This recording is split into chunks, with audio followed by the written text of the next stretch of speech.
नमस्कार, मैं मोहम्मद आसिफ और आप देख रहे हैं नेक्स्ट नई न्यूज़। इस वक्त की सबसे बड़ी खबर से शुरुआत करूंगा दर्शकों, और बड़ी खबर दरअसल जो है वो राजस्थान की सियासत से है। राजस्थान में कौन हारेगा कौन जीतेगा ये तो मुझे पता नहीं, लेकिन इतना पता है कि कांग्रेस की जो अंतर्कलह है, जो नाराज़गी है, जो सचिन पायलट और अशोक गहलोत के बीच में जो आनन फानन में जो लड़ाई होती है, जो नाराज़गी की खबरें आती हैं, ये दरअसल कांग्रेस के लिए ख़तरनाक साबित हो सकता है। चलिए सबसे पहले आपको हम वो तस्वीर दिखाते हैं कि सचिन पायलट कैसे जो है ख़ास करके कांग्रेस अशोक गहलोत के साथ साथ अपने ही सरकार पर हल्ला बोल रहे। जरा गौर से देखिए। अमर सिंह जाटव साहब, पूर्व मंत्री राजेंद्र चौधरी जी, वेद सोलंकी जी, पूर्व मंत्री केसी बिश्नोई साहब, महेश शर्मा जी, पूर्व सांसद गोपाल सिंह इडवा जी, हमारे यूनिवर्सिटी के नौजवान अध्यक्ष निर्मल चौधरी जी, श्रीमती सुचित्रा आर्य जी, लक्ष्मण गाता जी, सरोज मीणा जी, जालोर से अध्यक्ष समरजीत सिंह जी, चुनीला राजपुरोहित जी, ओम प्रकाश मामू जी, शेर सिंह सूपा साहब, विद्याधर जी, महेंद्र सिंह रलावता जी, पूर्व मंत्री रामगोपाल बैरवा साहब, पूर्व विधायक महेंद्र मीणा जी, भीमराज भाटी साहब, गजेंद्र सांकला जी, अजय बोरा जी, पूर्व विधायक नमल किशोर मीणा जी, शोभा सोलंकी जी, पूर्व विधायक रामनारायण जी, विजय जैन साहब, पूर्व महापौर ज्योति खंडेलवाल जी, मुकेश शर्मा जी, पूर्व पार्षद सुभाष मील साहब, मनीष यादव जी, आबिद कागजी साहब, ओम बिश्नोई जी। और इस जन संघर्ष यात्रा के समापन में आज आप सब लोग, नौजवान, बुजुर्ग, महिला, बच्चे, जो इतनी बड़ी तादाद में यहां पर आए हो, मैं आप सबका हाथ जोड़कर बहुत बहुत धन्यवाद करना चाहता हूं, आपका शुक्रिया करना चाहता हूं।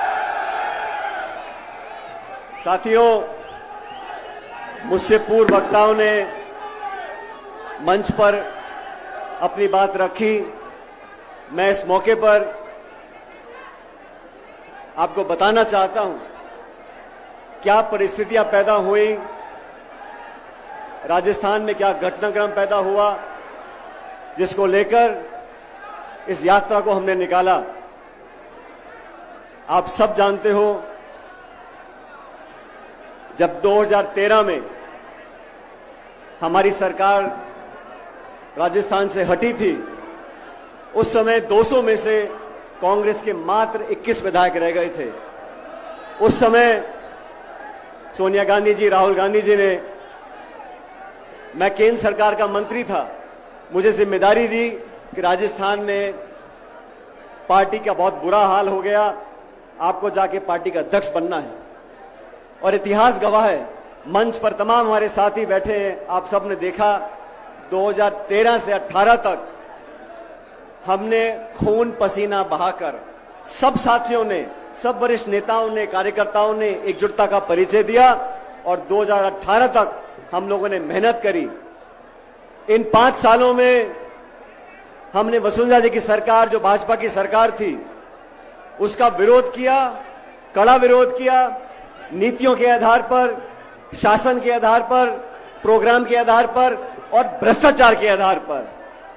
5 साल तक वसुंधरा जी के शासन में जो खुली लूट मची थी, जो बजरी माफिया, शराब माफिया, जमीन माफिया, भू माफिया, खान माफिया पनपा था, उसके खिलाफ हम सब ने आरोप लगाए। मैं प्रदेश का अध्यक्ष था, लेकिन तमाम नेताओं ने, सम्मानीय गहलोत साहब ने भी बढ़ चढ़कर हर मीटिंग में, हर भाषण में वसुंधरा जी पर आरोप लगाए। आरोप लगाए कि नहीं लगाए, मुझे बताओ।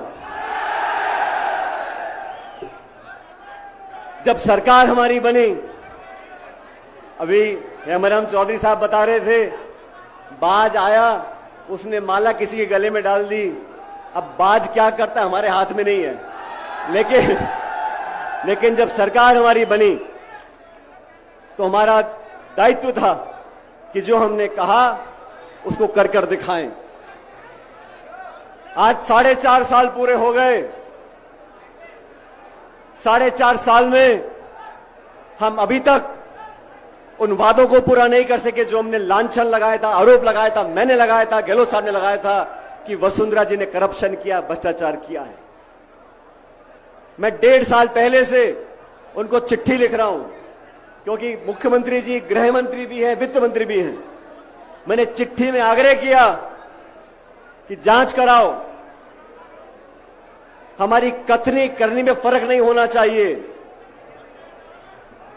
द्वेषपूर्ण भावना से जांच ना हो, निष्पक्ष जांच हो, पता पड़े किसने क्या किया था, दूध का दूध और पानी का पानी हो जाए।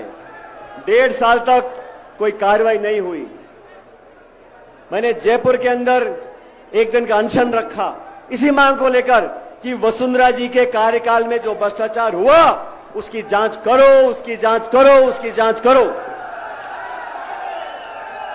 1 महीने तक कुछ नहीं हुआ। देखा आपने, एक तरफ जहां सचिन पायलट अपने सरकार पर यानी अपनी पार्टी पर ही तमाशा मचा रहे हैं, तबाही कर रहे हैं, वहीं दूसरी तरफ अशोक गहलोत जीतने के लिए मोदी सरकार पर कैसे हमलावर हो रहे हैं, जरा वो भी देख लीजिए, जरा गौर से देखिए तस्वीर। पिछले बजट में मैंने घोषणा की थी 50 यूनिट जो निःशुल्क दी जा रही है उसको 100 यूनिट किया जाएगा।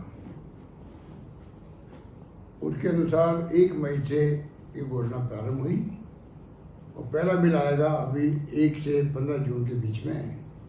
उसमें 100 यूनिट तक तमाम प्रदेशवासियों को, चाहे वो कितनी बिजली कंज्यूम करे तब भी फ्री दी जाएगी। उसके अलावा इंसेंटिव दिया जा रहा है 200 यूनिट तक जो पाबंद रखेंगे अपने आप को, उनको 100 यूनिट तो फ्री होगी। उसके अलावा 100 से 200 यूनिट तक जो है उनका भी जो फिक्स चार्ज है, अन्य चार्जेज हैं, वो चार्ज नहीं दिए जाएंगे। इस प्रकार उनको भी बहुत बड़ी राहत मिलेगी और अब वो भविष्य के अंदर 100 यूनिट पूरी तरह फ्री, 200 यूनिट अगर बिजली का कंज्यूम करते हैं उनके लिए भी बहुत बड़ी राहत होगी। उनको अब कोई फिक्स चार्ज नहीं देना पड़ेगा।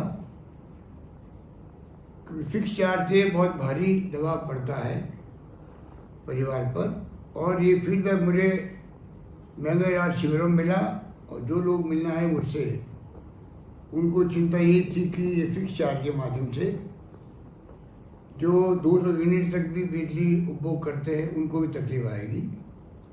अब मैं उम्मीद करता हूँ कि जो परिवार लगभग 1 करोड़ 10 लाख परिवार है, उससे अधिक परिवारों को इस फैसले से राहत मिलेगी। दोनों तस्वीरें आपने देखा। अब दोनों तस्वीरों देखकर ये चीज समझ में आ गया कि एक तरफ अशोक गहलोत अपनी पार्टी को जीत दिलाने के लिए, कांग्रेस में वापसी करने के लिए, सत्ता को कायम रखने के लिए पूरी कोशिश कर रहे हैं, बिजली फ्री कर रहे हैं, तो तमाम प्लान बना रहे हैं। वही मोदी जी आकर सरकार पर हमला बोल रहे हैं।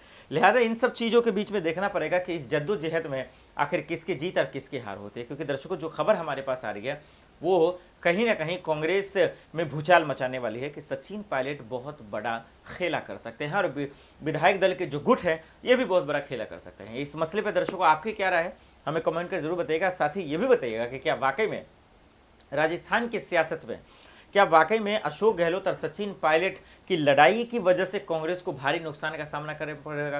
क्या विपक्ष को इस मौके का ज़्यादा से ज़्यादा फायदा उठाने का मौका मिलेगा? क्या सचिन पायलट की गलती की वजह से कांग्रेस की हार होगी या अशोक गहलोत के अहंकार की वजह से हार होगी?